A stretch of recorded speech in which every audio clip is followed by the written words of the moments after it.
Yo, it's been a while.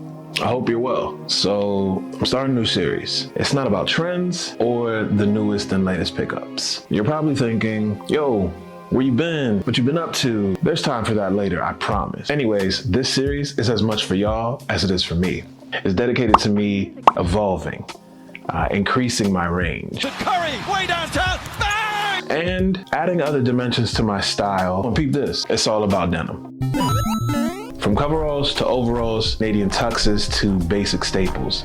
I'll be diving in and showcasing my process so you see how I wear these pieces the way that I want to. So yeah, it's a bit different from my normal get ready with me videos.